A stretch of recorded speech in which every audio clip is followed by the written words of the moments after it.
Imagina que todo lo que has creído, todo lo que te han contado desde la infancia sobre tu origen, tu lugar en una familia, tu identidad, no es más que una construcción precaria, sostenida por silencios convenientes y versiones manipuladas. Para Kiko Rivera, esa idea dejó de ser una posibilidad remota y se convirtió en un golpe seco de realidad el día en que, sin buscarlo, descubrió una carta que cambiaría por completo su existencia. Aquella tarde sofocante, en la que el tiempo parecía detenido y el aire se sentía espeso dentro de los muros solitarios de Cantora, Kiko se encontraba solo. Había decidido pasar unos días allí, intentando aclarar pensamientos que no sabía que lo estaban acosando. Sin rumbo definido, sus pasos lo llevaron a recorrer estancias llenas de memorias congeladas en el tiempo. El polvo cubría cada objeto, como si todo lo que allí reposaba hubiera sido olvidado a propósito. Fue entonces cuando, impulsado por una extraña inquietud que no lograba racionalizar, descendió al sótano. Ese espacio cargado de misterio que, desde niño, le provocaba un cosquilleo incómodo en la nuca. Un lugar al que apenas se aludía en conversaciones familiares y que todos preferían evitar. Con cada paso en ese subsuelo, sentía que atravesaba un umbral invisible. Movió muebles antiguos, levantó telas sucias, removió cajas cubiertas de telarañas y al fondo, casi disimulada entre sombras, encontró una vieja caja de madera con herrajes corroídos por el tiempo. Estaba olvidada, pero no destruida, como si alguien hubiera querido esconderla sin llegar a deshacerse de ella por completo. Al abrirla, se enfrentó a un revoltijo de documentos, fotografías, objetos personales y papeles de distintas épocas. No tenía un objetivo claro, pero algo lo guiaba, una intuición casi instintiva. Sus manos, ya manchadas por el polvo, toparon con una carpeta roja, sin nombre ni indicación alguna. Al tocarla, supo de inmediato que dentro había algo diferente. La abrió con una mezcla de temor y necesidad, y allí la encontró, una carta firmada de puño y letra por su padre, Francisco Rivera Paquirri. Las primeras líneas lo paralizaron.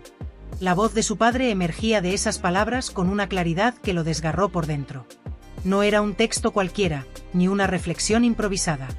Era una carta escrita con intención, con propósito, y lo mencionaba a él, a Kiko, no de forma circunstancial, sino como parte central de lo que Paquirri quería para el futuro.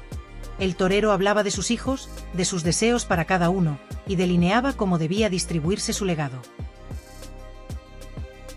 La presencia de Kiko en ese documento era innegable, su nombre aparecía con un reconocimiento tan contundente como ineludible.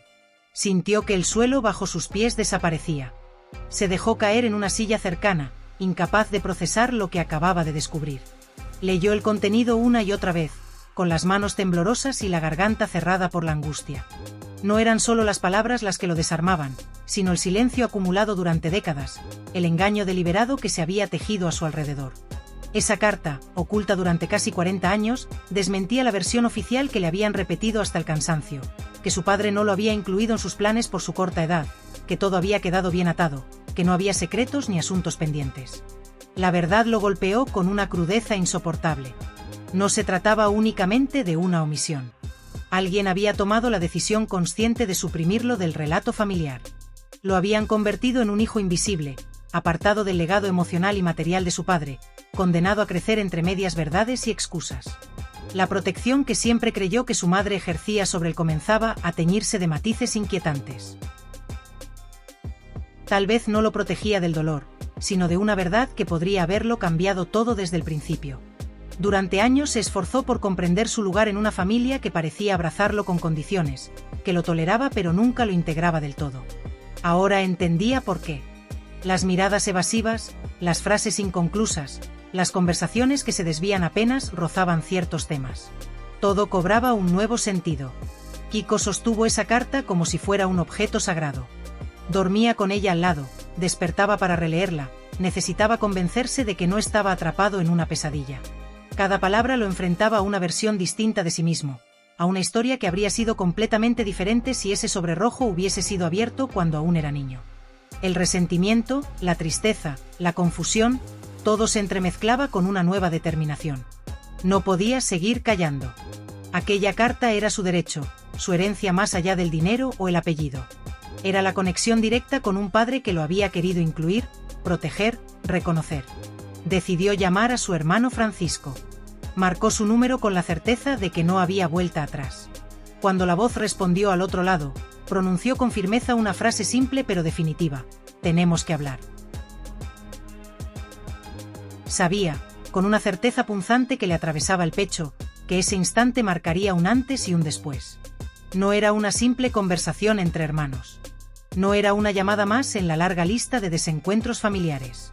Era un punto de inflexión, el momento en el que toda la estructura que durante años había sostenido la narrativa oficial empezaba a tambalearse. No solo se trataba de su relación con Francisco, un vínculo tenso y desigual desde siempre, sino de una sacudida profunda a la arquitectura entera de una familia que llevaba décadas construyendo muros de silencio, de medias verdades y de relatos manipulados para sostener una apariencia de unidad. Aquella llamada no fue una oportunidad para el entendimiento. No hubo asombro, ni apertura, ni intención de escuchar. La reacción de su hermano fue gélida, distante, como si cada palabra que Kiko pronunciaba resbalara sin dejar huella. Pero no era frialdad genuina, era el reflejo de alguien que defendía algo más grande que él mismo, una historia familiar que, aunque basada en el ocultamiento, había resultado útil para algunos. Kiko, con la carta aún latiendo en su memoria como un tambor incesante, entendió que al otro lado del teléfono no estaba solo Francisco, su hermano de sangre, sino el portavoz involuntario de un sistema cerrado, de un pacto de silencio que había beneficiado a unos pocos a costa de su exclusión emocional. Y entonces, sin rabia, pero con una firmeza inquebrantable, tomó una decisión más radical. No porque buscara venganza, ni porque pretendiera generar un escándalo, sino porque había llegado a un punto sin retorno. El silencio había durado demasiado. La injusticia ya no podía ser ignorada. Decidió hacer pública la carta. Lo haría a su manera, sin recurrir a intermediarios, sin vender titulares. Grabó un vídeo con su móvil, solo, en una habitación de cantora, con el rostro serio y la voz serena.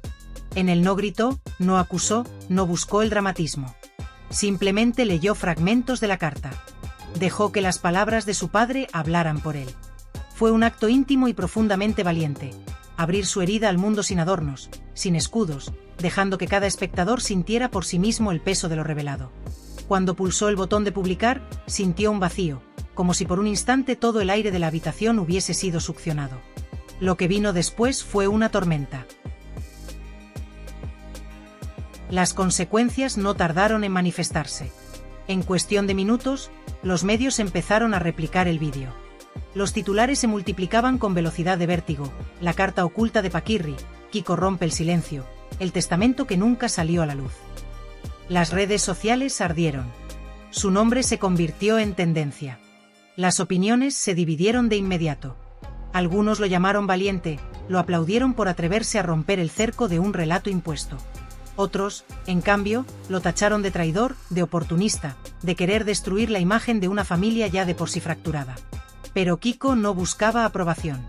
No necesitaba ser comprendido por todos. Solo quería ser escuchado por primera vez en su vida sin filtros, sin ediciones, sin versiones impuestas. Su teléfono se llenó de mensajes. Amistades del pasado, periodistas, fans, desconocidos. Algunos le ofrecían apoyo emocional, otros le pedían entrevistas, y también hubo quienes simplemente le escribieron para decirle que entendían su dolor porque habían vivido lo mismo. El dolor de no ser reconocido, de ser invisible para los suyos.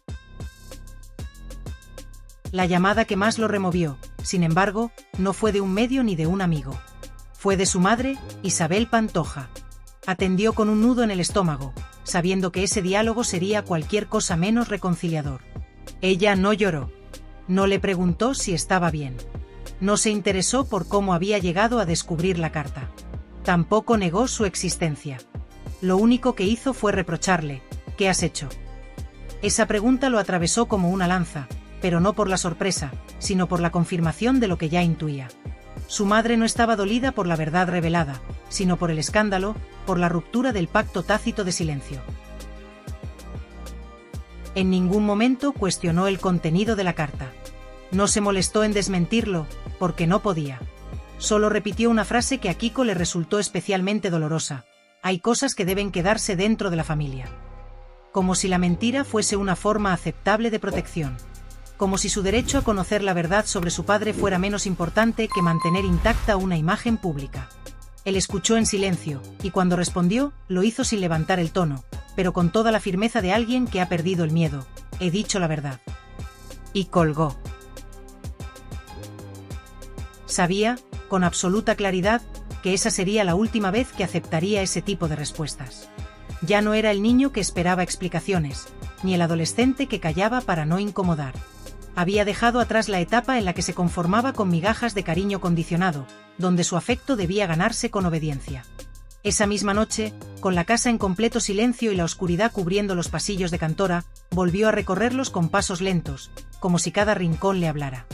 Llevaba la carta doblada dentro del bolsillo de su chaqueta, y a pesar del frío que envolvía el ambiente, sentía un calor extraño en el pecho, mezcla de tristeza y alivio.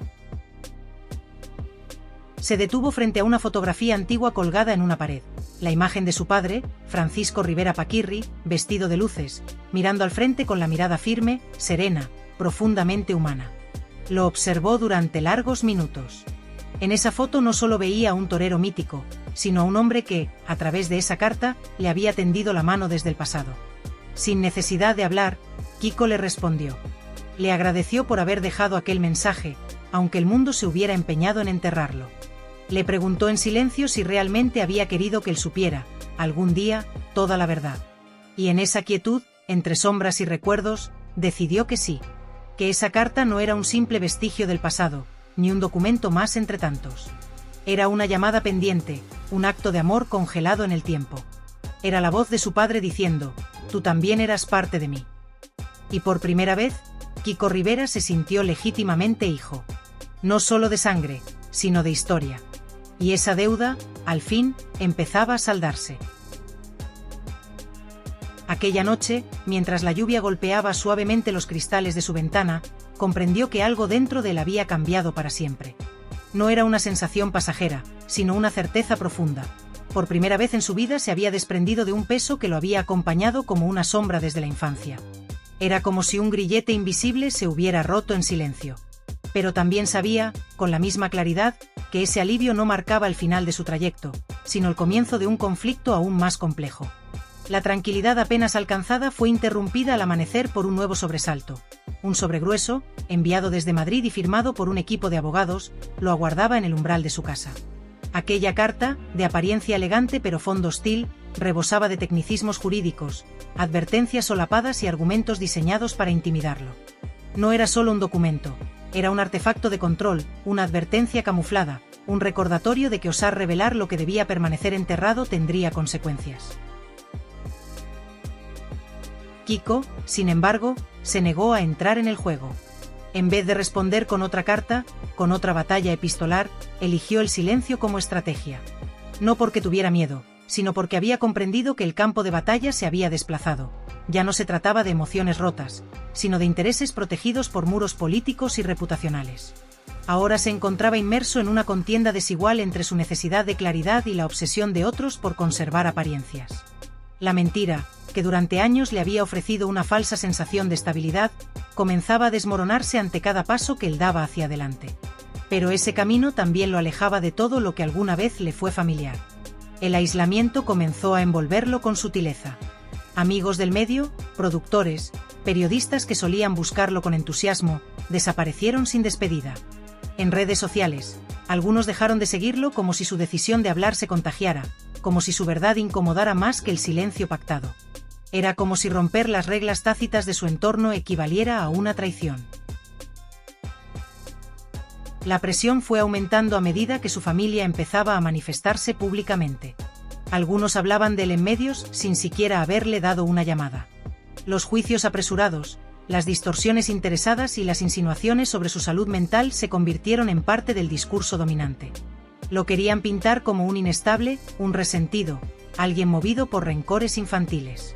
Pero Kiko, lejos de quebrarse, encontró una extraña forma de templanza en medio del ruido. Descubrió que la carta de su padre no era solo una confesión atrasada, sino la llave a una verdad que había intuido durante años. Una noche, en una reunión privada con un viejo amigo del mundo taurino, un hombre retirado, olvidado por la prensa pero aún custodio de secretos valiosos, recibió una grabación inédita. Era una entrevista jamás divulgada donde su padre, con voz pausada y mirada cansada, hablaba del peso de los secretos y de su deseo de que su hijo no heredara silencios ajenos. Ese testimonio fue el punto de inflexión. Esa misma madrugada, Kiko se sentó solo en su salón. Con la carta y el audio entre sus manos, experimentó una calma extraña. una mezcla de decisión y serenidad. No buscaba revancha, no quería exponer por exponer. Lo que lo movía era algo más profundo: liberar a su padre de los pactos silenciosos que lo habían encadenado, y asimismo de una herencia de miedo. Empezó entonces un proceso meticuloso de revisión. Reunió documentos antiguos, recuperó notas olvidadas, escuchó con detenimiento cada palabra grabada.